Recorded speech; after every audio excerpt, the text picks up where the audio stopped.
pledge allegiance to the flag of the United States of America and to the republic for which it stands, one nation, under God, indivisible, with liberty and justice for all. Thank you. Call the meeting to order if you take the roll. Certainly, Mayor. Mayor Smith. Present. Alder Billier. Alder Hill. Present. Alder Keene. Present. Alder Lancaster. Present. Alder Matheson. Present. Alder Wilson. Present. We have a quorum, Mayor. Thank you. Wes, I understand we have an agenda amendment? Yeah, we're looking at the legal closed session tonight. There weren't any updates to share as anticipated. And then the resolution, 7A, will be an ordinance. No change in the language of that. And then as a reminder. Other than the word resolution. Other than the word resolution, correct. And then as a reminder, we can do 2 reads on each ordinance, unless any member of the board wants to make a motion to separate them out. And consider them a second read at a separate date. All right, 7A is the only one we're changing? Correct. All right. All right, can we get a motion? Make a motion to accept the ordinance as read. The agenda. amended agenda. Thank you. Accept the agenda as read. I second. I have a first and a second.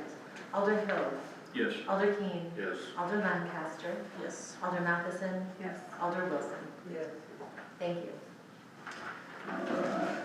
Has everybody had a chance to look over the consent agenda? Are there any issues or concerns with it? No? All right, seeing none. Can we get a motion? Make a motion to accept the consent agenda as read. I have a first and a second. Alder Hill. Yes. Alder Keene. Yes. Alder Lancaster. Yes. Alder Matheson. Yes. Alder Wilson. Yes. Thank you. All right, next section, citizen input. Is there anybody out there that would like to come forth and speak your mind, give input, advice, complaints? You don't count, Mike. We had anticipated somebody was gonna come tonight. You did anticipate? Yeah, talk about electric, but I guess they weren't able to attend. It was in the packets. All right. See no, I'll close that section. And number 5, we'll open a public hearing. Or, you want to read that, Rebecca? A proposal to amend the official zoning map of the city of Willard, Missouri by changing the zoning classification of a certain parcel of property, number 0736400019, from R1, single-family residential district, to MU, mixed use. Wes, would you mind pulling that up on, I can do that. so we could have that on the screen? So Hold this, on 2 seconds, Mike. yes, sir. That wasn't Jeremy. Sorry. There's an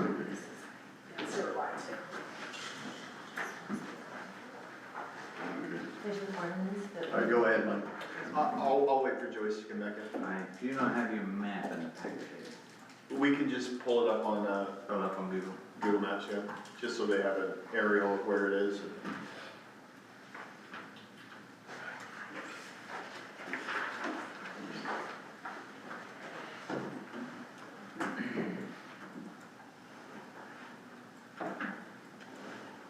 So this particular piece of land is on Hunt Road,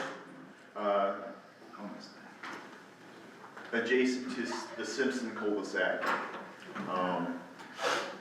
This particular piece is been on the market for a while. They're proposing to change the zoning from R1 to mixed use. This particular piece,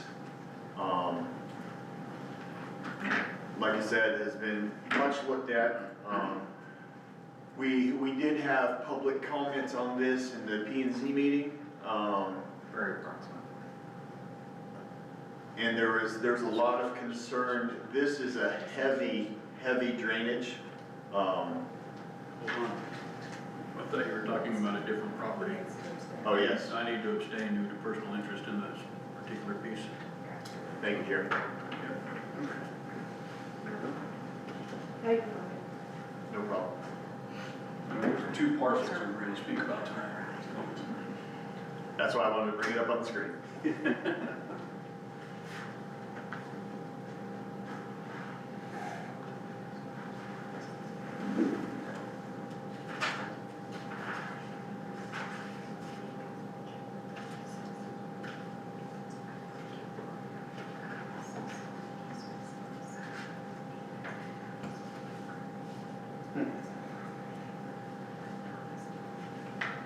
Okay.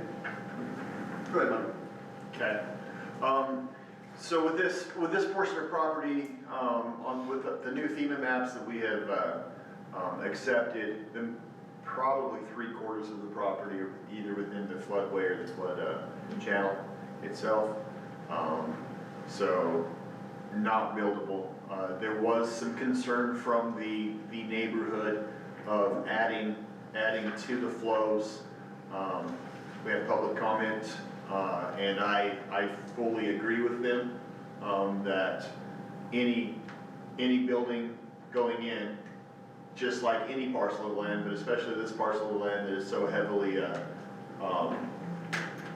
flooded, we will require engineering on the flood waters and stuff generated from the development. What I understand, the development is not gonna be extensive, but they are wanting to change it to mixed use. Density's not gonna be a problem,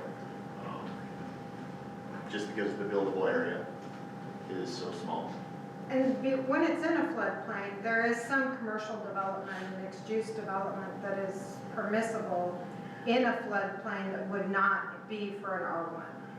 We do have the floodplain ordinance that technically does allow for building in the floodplain, but in regards to that, you have to prove that your development not only can withstand the floodplain, but does not have a negative effect of anybody downstream. So really, our first, when they come in and say we want to build, our first answer is probably no, because, and there is buildable area on this parcel that is not in the floodplain or anything like that, which they would be able to achieve what they want to do. So I think, from the last meeting we did, I believe, address the homeowners' concerns. I let them know that Hunt Road it is under design right now. Huge. Hughes, Yeah. Hunt Road. Hughes is also, but Hunt is what I'm talking about. Hunt is north-south, Hughes is east-west. And north is where the arrow's pointing. So, in accordance to that, we will be addressing the flow of the water going through this property in our engineering on Hunt Road to make sure our pipe sizes are big enough and we're not holding water with the road and flooding back. Because I think that's what's happening on the property is the channel is not clear, so they're holding some water back. So we'll address that with our engineering when we get down to that point on Hunt Road. And then anything, when Hughes is extended, anything that is generated by our surfaces and everything like that will be taken into account also. So, that was the public comments on the piece. Yeah, we are concerned about the water going through there. Yes, we will be requiring engineering when development begins. But our code has no issue with the move from residential to mixed use. It's on our future use map as mixed use currently, so.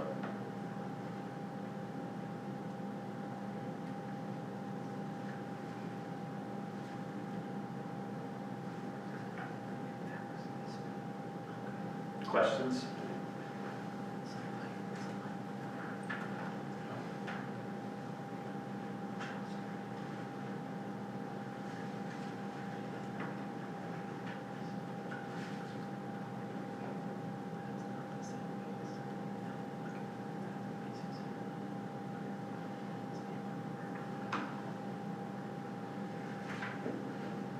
Anything?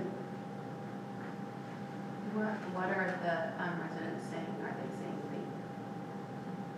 I guess my question question, one of the residents saying. So we had one resident come in and his main concern was obviously what was gonna go there. And then, he was concerned about adding more flow to the current flow that's already there. Because as you know, when it rains, you can look out your window and see the floodwaters there. So, like I said, we just assured him that, one, we do require engineering on stormwater. So any improvements going in there, he's gonna have to show what that is and how they're gonna detain that on the property so he's not increasing. And then with the property selling, the city may have an opportunity to work with the landowner and help clear the channel and enlarge things to make the water flow easier so you don't have to back up and stuff like that. So it's an opportunity to have a public-private partnership where we can improve some things, kind of like we're doing in Southview right now, so. There's a lot of developments too that are commercial where their retentions are underneath the structure that you can do with a commercial development that you really don't have financially viable for residential. So that's why a more varied use can work. And they're finding using that as a detention, which then gets pumped up for irrigation, so you're using the gray water. But there's a lot of real positive, viable options for large developments. There was a project like that in Northwest Arkansas. It was a car dealership, but they put great big tanks. Basically all that parking lot on top, they put the tanks underneath. So it flooded And they underneath. do it in apartment complexes as well. Mm. Because you have the parking area, and so weight is better distributed, and they'll put it all. And they can do different things where they have cavities where they plant the trees, the trees actually have room to grow. So, then the water's there to help them out too, so. But as Mike said, I mean, as far as talking about safety and property, part of the assessment on floodplain areas, you can make sure you're not mitigating the risk at someone else's expense, but the risk that you are mitigating is safe as well. So there's kind of two angles. One other thing I do need to mention, the resident did bring up that, I mean, there are several houses on the Simpson cul-de-sac that are in the floodplain. You can overlay the floodplain and they are in the floodplain. He expressed concern that the city allowed these houses to go in knowing that they were in the floodplain. I'll say my basement, I'm on a right, and we were flooded not that long ago, a couple times we had to put new stuff on, so I can't imagine they're lower than we are, Yeah. so. It shuts off the whole, like the two houses on the property. Now, we actually live on that street. The people who live at the end of the street, which I have pictures of, they can't leave their house when it floods. It completely floods over their driveways. So I think the main concern with residents is it going to cause more issues with flooding? Because we can see it from our backyard up to our fence line, and as you go down the road, it just floods more. It goes completely over their driveways of both households. Neither household can leave. And this one actually has it almost up to the side of his house, and it was completely flooded the last time. So I know there's a major concern for most of us on that street because it's been flooding that way since we moved in. Are you talking about at the end of Simpson, about the cul-de-sac? Yeah, so the creek runs from Hunt all the way back behind that entire property, and then the two houses at the very end of the cul-de-sac, there are two where it uses There's a one low driveway. point right there. Those two. Yeah, it It goes, goes down. all the way across the front and into what they would consider retention. The whole thing puzzles, I mean, because it comes into my backyard, because I I'm didn't right know you guys there. were here. No, you're good. We didn't make it to the one on the second, so we're not the same people. Okay. It was the Bakers. If I remember right, that was like one of the last lots to sell. I still want the words in anybody's No, mouth. you're good. That's why I kind of chimed in. I was like, you're Okay, all right. good. So, You're good. so this is a public hearing, so if you guys want to chime in. Yes, ma'am, if you guys want, this is the public hearing portion of it, so if you guys want to come forward and tell us your concerns and get on the record, that'd be great. Just tell us I'm coming forward, didn't your name and address, and We don't want to twist you around. this is just like public speaking. No, we are the Conways, Ryan and Monica Conway. We live at 689 East Simpson Street. And I mean, we all have the same concern.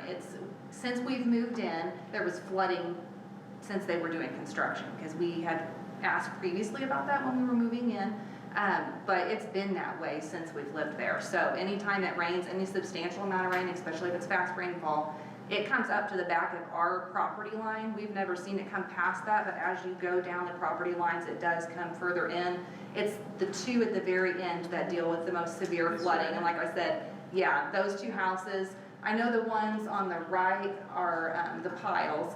I can't for the life of me remember the last name of the others, but it literally will come back from that very last house on the left, which is the Allens, and it completely comes across that whole property. Neither one of them can leave if they don't have a vehicle outside of it. And this last time, the Piles were taking pictures, which I've got a couple on my phone, and it literally was like I can so. see pictures, because my window I know, literally yeah, is you're right right there. behind, like I can see it all when it comes down. Yeah, It's so- really bad. They can't leave at all when it floods. So I know their main concern is gonna be if anything is done back there, is that gonna cause a greater flooding towards the back end of those properties, because they already deal with such substantial flooding that it would then touch their homes, I would think at that point in time, because it, like I said, it takes up that whole area, because our like retention reservoir is on the opposite side, kind of over here, so it literally floods out both driveways all the way across and like a good thick portion of the land. And if you'll take a look where the cursor is up there, I mean, you can see to the right is the detention area she's talking about. Yeah. But what you're not seeing is there's two other large detention basins that are further up on Megan Lane that also discharge through this drainage. So, Oh, no. so if you go just down south, yeah, go, Megan should be on the other side of the same. so Yeah. right by the apartment, No, go, no, keep no. going right. Go, no, down the street, just go right. Right there, right there. That's a major one, and then right across the street, Generations Village also has a major one that ties to that. Across Megan Lane? Correct, yep. So all three of those discharge down that drainage. So the city is aware there is a lot of water going through here, and we will be very careful and very picky on what is developed in that area, knowing we have that problem. But like I told the Bakers when they were here, we do have some engineering that's gonna be happening on Hunt Road, which we will include this information, so we're not compounding the problem and slowing the water down and keeping it on this property. We're hoping to move it down, and like I said, hopefully we can work with the property owners and stuff like that, and maybe clear stuff and direct stuff in a way that it improves things. So in developing this land, is there any clear opportunity to help alleviate the? You know, I'm gonna have to talk to the engineers first of all, but I do believe, yeah, I do believe we in partnership with the landowner can do some work in there to alleviate that, because I believe a lot of that is the amount of water going through, and then the swells and stuff that are in the drainage are holding the water back, so it's ponding some, and maybe the pipes going under the road. I haven't checked the pipes, but we can definitely get out and evaluate that and see what can be done to safeguard the residents that are currently there. Thank you. Yep.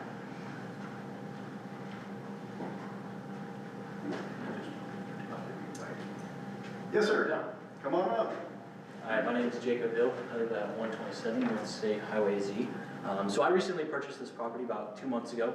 I'm the one who's trying to get it rezoned, and I figured I'd kind of tell you what I'm trying to do with it. So I'm going to school to become an accountant, and so what I'm trying to do is, as Mike explained, most of it is in a flood zone, but at the top right there where Hughes dead ends, there's a part of it that is not. And so right there, I'm proposing to build an office, 2,500 square foot office, something about the size of a home.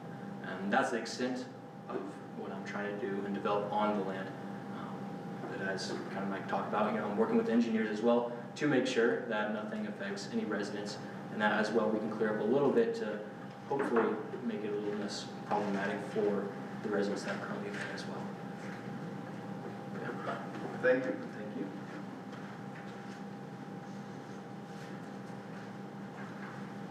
Anybody else? Okay, seeing no further comments, and we'll close that section. We'll close the public hearing. All right, item number 6, project manager report. Steve. On the 94 bus station, Fort Main, bidding process is going well with no major concerns. We currently have 15 contractors that obtained plans.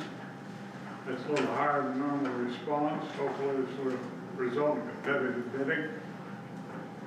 Plans and specs have been obtained also with 7 product suppliers.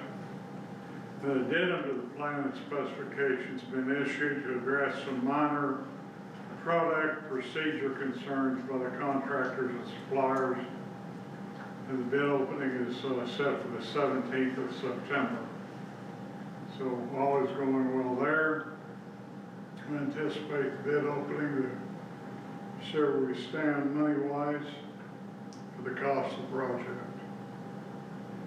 On the Meadows connection to the city of Springfield, we had a verbal agreement from Missouri DNR to upsize our gravity main from 12 to 15 inch.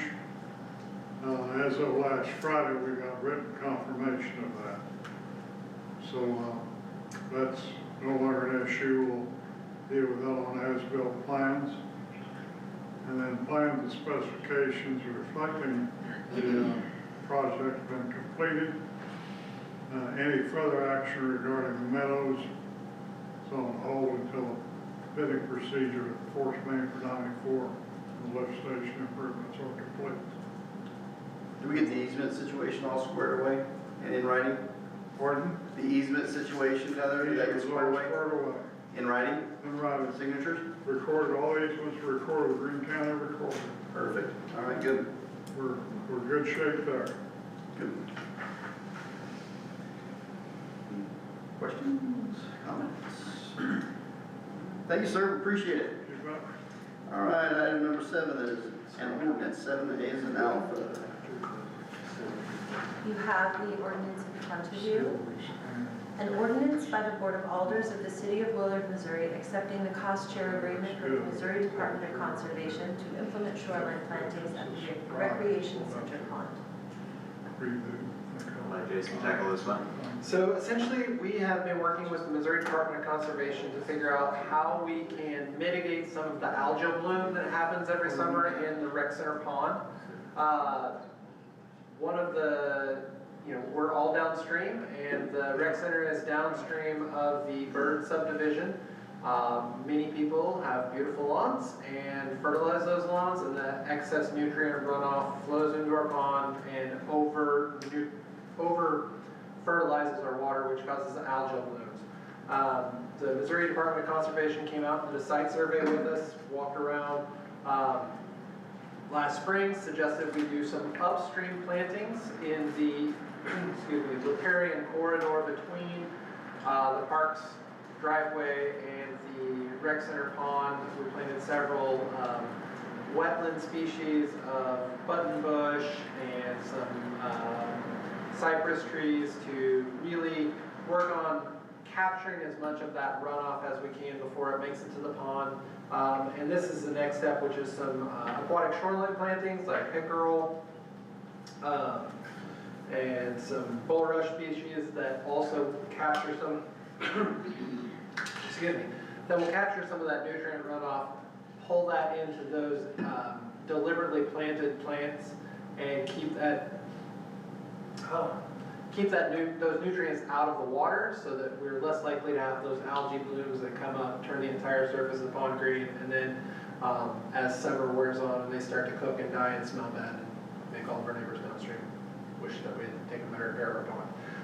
So essentially this cost share is, it's about $1,100, $1,200 initial investment. Missouri Department of Conservation helps us pick the plants, pot the plants, plant the plants, and then we agree to maintain that, and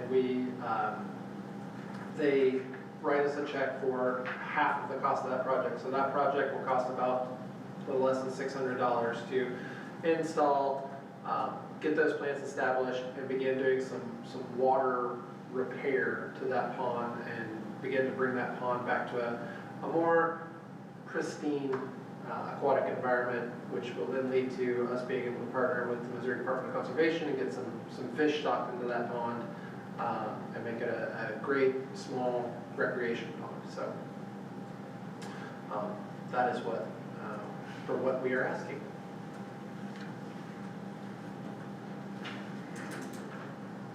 Just by planting those, feel that will retrieve enough of the nutrient out of it. This is phase one.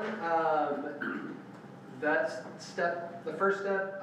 If those do not do it, they also suggest some floating marshlands that are an established, built, and installed floating island of aquatic plants that they can add in out in the center, which also doubles as some bird habitat, some habitat for our semi-aquatic species and turtles and whatnot. But that's phase two. Hopefully phase one captures most of it and begins to do some of that work. So.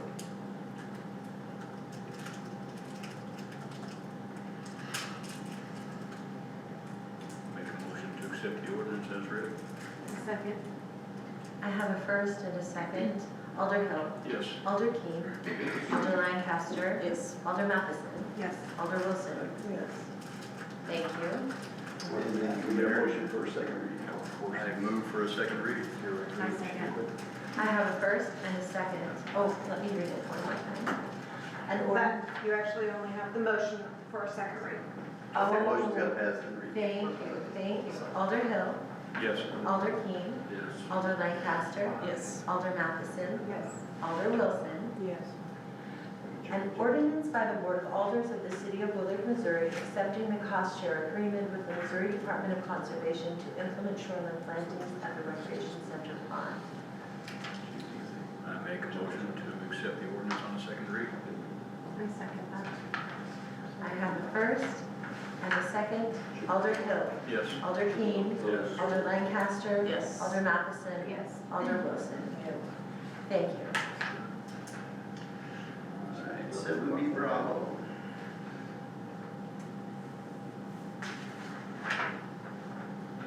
A resolution authorizing the sale by public auction of surplus park equipment owned by the City of Willard, Missouri. So this is the 5 pieces of rocking equipment that were previously located just east of the new playground and a geodesic dome style jungle gym. When we removed these pieces of equipment, they were great pieces of equipment. To reinstall them, we have to reinstall them back to current code or risk liability. And to do that would be cost prohibitive for those pieces of equipment based on the amount of excavation, equipment rental, and mulch underlayment that we have to put back in around them. So the park board has approved to put these to auction and move those on to their next adventure in someone who is maybe a little bit less risk averse than we are. Sure.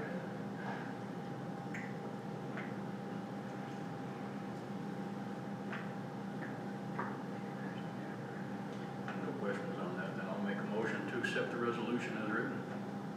And I second that. I have a first and a second. Alder Hill. Yes. Alder Keen.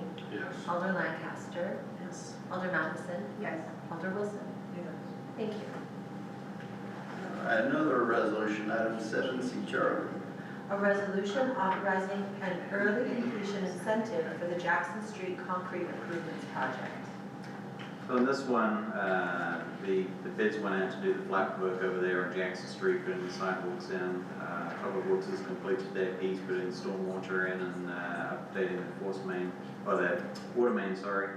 But what we found was we got no bidders for the concrete piece. So what we're hoping is we're going to cast a wider net, see if we can get some help from the engineers. I think they went to Springfield Contractors Association and one other. Yeah, they're using the Springfield Blue app, which is what Springfield drops all of their stuff on, and then the Springfield Contractors Association, in addition to the list of contractors they have themselves.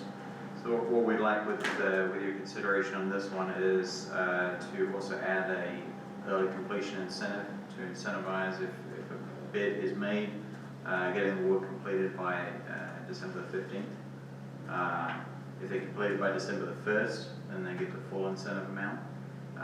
The engineers have a MoDOT sliding scale that they can provide to kind of etch away the incentive up until 5 PM on December the 15th, at which point no incentive will be eligible. This will be in addition to what we're anticipating the cost of the sidewalk to be about $250,000, is what the engineer's rough estimate is for that flood work.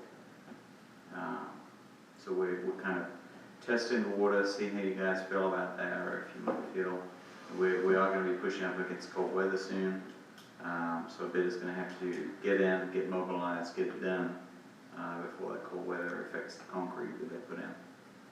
So another approach may be to reconsider this as part of the budget proposal for 2026, and then get it rebid as soon as the warm season approaches. Kind of wanted to test your water on that, see how you felt. I don't have issues with an incentive to get things done if it's not, I mean, prolonging a project can adversely cause the city even more than what an incentive might. So, no. We're hoping, ultimately, whatever the bid amount comes in at, we just had that Is there a 10,000. percentage to the bid, or is there Just an amount that you? a flat fee, Yeah, flat fee of 10,000. okay. Yeah, and then we would, as I say, we would kind of etch that Chisel away away at it as the days based on progress. how the days go by. Yeah. And the reason we're sending that out to bid as opposed to doing it ourselves is because we don't have enough manpower or time to get it done. Correct. It would be, they think they could do it, but it will be a stretch and things would have to give to make that happen. Yeah.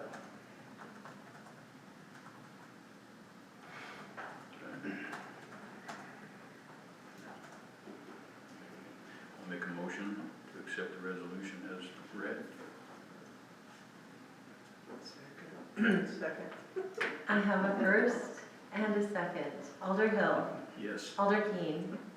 Yes. Alder Lancaster. Yes. Alder Matheson. Yes. Alder Wilson. Yes. Thank you.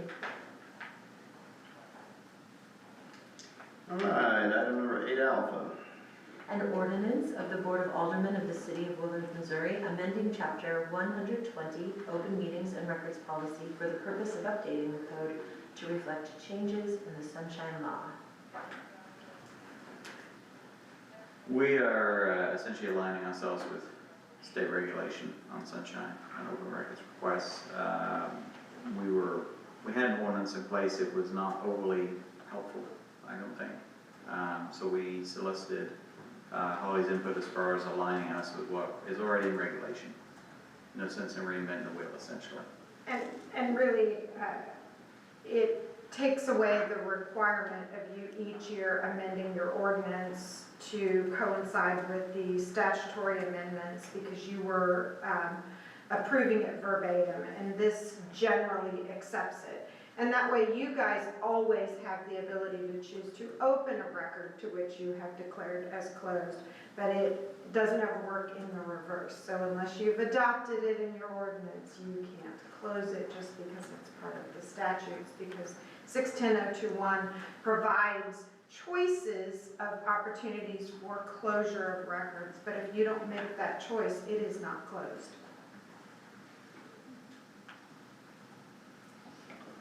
I make a motion to approve the ordinance as read. Second. I have a first and a second. Alder Hill. Yes. Alder Keane. Yes. Alder Lancaster. Yes. Alder Matheson. Yes. Alder Wilson. Yes. Thank you. Can we do a second read on that? Mayor, Yes, move for a second read. Second. yes, so this will just be to do the second read, correct? Okay. I have a first and a second. Alder Hill. Yes. Alder Keane. Yes. Alder Lancaster. Yes. Alder Matheson. Yes. Alder Wilson. Yes. I will read that a second time. An ordinance of the Board of Aldermen of the City of Willard, Missouri, amending Chapter 120, Open Meetings and Records Policy for the purpose of updating the code to reflect changes in the Sunshine Law. I make a motion to accept the ordinance as read. Second. I have a first and a second. Alder Hill. Yes. Alder Keane. Yes. Alder Lancaster. Yes. Alder Matheson. Yes. Alder Wilson. Yes. Thank you. All right. 8B is in boy. Jeremy, you wanna step down for this motion? Abstain due to personal interest. An ordinance of of the Board of Alders amending the official zoning map of the city of Willard, Missouri by changing the zoning classification of a certain parcel of property, number 036400019, from R1 Single Family Residential District to MU Mixed Use, and repealing all conflicting ordinances or parts of ordinances.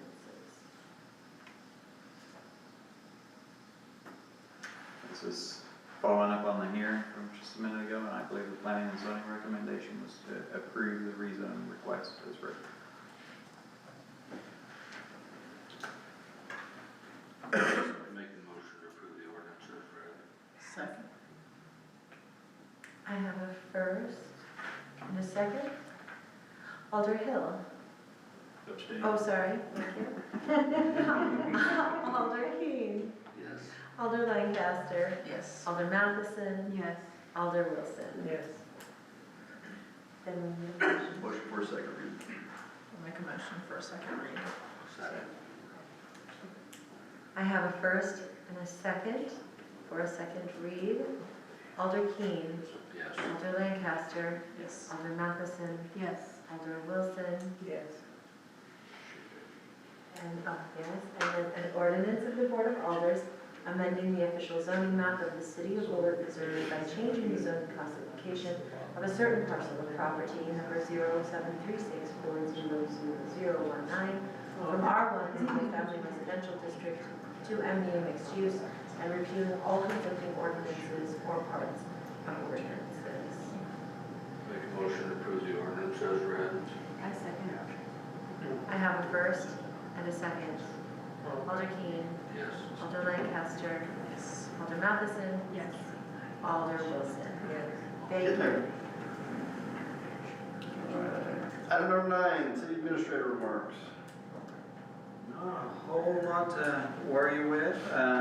We have completed software demos of replacement packages for our system. We've seen some good ones. Some have features we like, some have features we don't. None are perfect, which is to be expected. But we did see one that provided significant budget transparency, which is kind of what I've been trying to work towards with the performance scorecards. So I think that among some other nice features that one offered, that is likely the one we will go with, but we have to complete scoring, and then we'll complete an official recommendation, likely through the budget document, since we can see to do that next year. So that's been on the move. That's been a fun but tiresome process. We also got a preliminary response on the road surveys, and good news is the roads aren't in as bad a condition as we thought, but we do have a backlog that we're going to have to figure out. Our PCI was about 61, 64 to 67 is recommended, 65 is average, so we're not far off the base. Our backlog, we're around 16%. I'm sure 15% things start to go downhill. So we got some catching up to do. Target budget, this is the bit you want to buckle up for. Target budget to get us on track and catching up will be $900,000 per year. We are going to try to ramp up the budget so we don't have to pinch all that all at once. So Carolyn is crunching numbers with the goal to increase whatever number we pick by about 5% per annum until we get to that number. At around 500,000, I think it was status quo, so we definitely want to start around 500,000. We don't want to get them any worse. So that was that fun one. And then just FYI, I'll be taking the annual pilgrimage to Ema tomorrow. So if you need me, I'll be accessible, just 6-hour time difference. And tell everybody if you reach out about 6 o'clock American time, I might be a little cranky, but I'll still take your call. I think I will. We're all going to take turns calling. We're going to develop a schedule. Dang it, people, I couldn't get to sleep over it. But no, hopefully this is the year we talk Mother into joining us over here, so wish me luck. Other than that, that's all I have for administrator remarks. Any new business? Any unfinished business? David? I make a Make a motion to adjourn the meeting. Second. I have a first and a second. All in favor, aye? Aye. Good night, thank you. Thank you, everyone.